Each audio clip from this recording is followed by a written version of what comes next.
यही भागवत भगवान का हृदय है। कहते हैं इस भागवत से मैया यशोदा को निकाल दो, मैया देवकी को निकाल दो और गोपियों को निकाल दो, इस भागवत का कोई अर्थ नहीं है। बिल्कुल सत्यवाद। गोपियों को निकाल दो, मैया यशोदा को निकाल दो, क्या भागवत का कोई महत्व है? कोई नहीं। जो गोपियां अपना सर्वस्त्र कृष्ण को समझती है, जो गोपियां कृष्ण में हैं, वो गोपियां अपना जीवन कहते हैं ऐसे बर को कहा बरू जो जन्मत ही मर जाए, बर बरियों में सावरो जैसे जीवन सफल हो जाए। ऐसे बर को बरने से क्या फायदा, जन्म लेते ही 2-4 साल में साथ में रहते हैं और निकल जाते हैं प्राण। श्याम को वर्ण करेंगे तो जीवन सफल हो जाएगा। श्री सुखदेव जी महाराज बोले, हे राजन परीक्षित, उद्धव जी से श्याम सुंदर कहने लगे, उद्धव मैं सदैव उन गोपियों के साथ में रहता हूँ, फर्क इतना है कि वो गोपियां हमें देख नहीं सकती हैं। जिस प्रकार से शरीर के साथ में छाया रहती है, उसी प्रकार से मैं गोपियों के साथ में रहता हूँ। बड़ा आनंद मंगल। कहते हैं एक दिन जरासंध युद्ध करने के लिए आया, 21 बार मथुरा पर चढ़ाई की, लेकिन जरासंध युद्ध को हार जाता है। काल्यवन राक्षस युद्ध करने के लिए आता है। मोहन ने विश्वकर्मा जी को बुलाया, आदेश दिया, जाओ एक सुंदर सी द्वारिका नगरी का निर्माण करो। विश्वकर्मा जी समुद्र के बीचों बीच में द्वारिका नगरी का निर्माण करते हैं। 4 पहर के समय में द्वारिका नगरी का निर्माण किया। श्याम सुंदर ने सोते हुए मथुरा वासियों को द्वारिका में पहुंचाया, काल्यवन नामक राक्षस का उद्धार किया। तदुपरांत स्वयं प्रभु द्वारिका में पहुंचते हैं और द्वारिका के राजा बनाए जाते हैं। बोली द्वारिका नाथ की। और दाऊ भैया का विवाह अरुण देश के राजा रेवती की पुत्री रेवती के साथ में संपन्न होता है। परस्पर देवर और भाभियों में बड़ा आनंद है और बड़ा ही प्रेम है। अब आता है भगवान के विवाह का वर्णन। कौन कौन ऐसा बैठा जो भगवान के विवाह के लिए तैयार है? वाह मेरी मैया, विवाह के लिए मेहंदी भी लग गई। कौन कौन है भाई जो भगवान के विवाह के लिए तैयार है? सही है, कोई बात नहीं, हम ही तुम कर लेते हैं। भगवान का जो विवाह है ना, कृष्ण जी के विवाह का उत्साह सबको रहता है। कितना सुंदर विवाह होगा। रुक्मिणी जी का हरण होगा। बहुत अच्छे भक्त यहाँ के जो विवाह के लिए बैठे हुए, कब विवाह होगा उनका। कहते हैं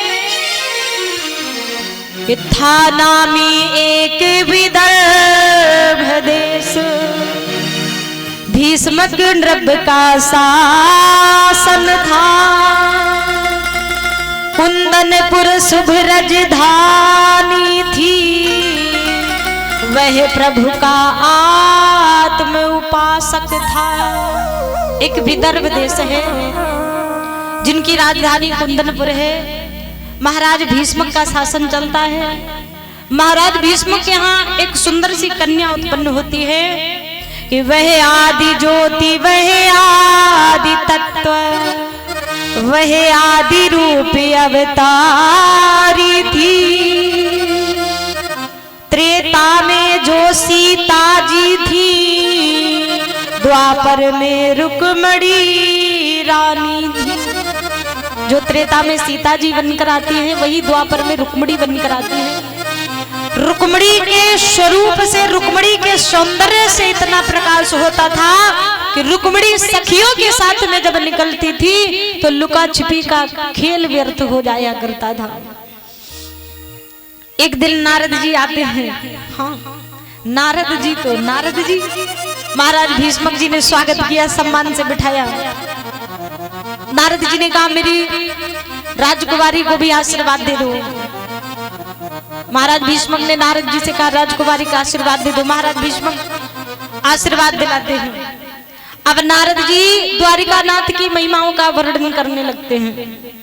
द्वारिकानाथ की महिमाओं का वर्णन हो रहा है। इतना सुंदर भाव, द्वारिकानाथ की महिमाओं का वर्णन करने लगे कि द्वारिकानाथ अत्यंत सुंदर है।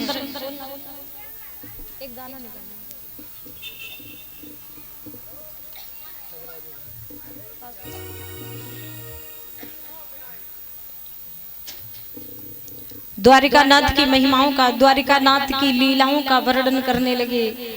नारद जी कहने लगे द्वारिकानाथ बड़े सुंदर हैं, द्वारिकानाथ बड़े ही अच्छे हैं। उनका भाव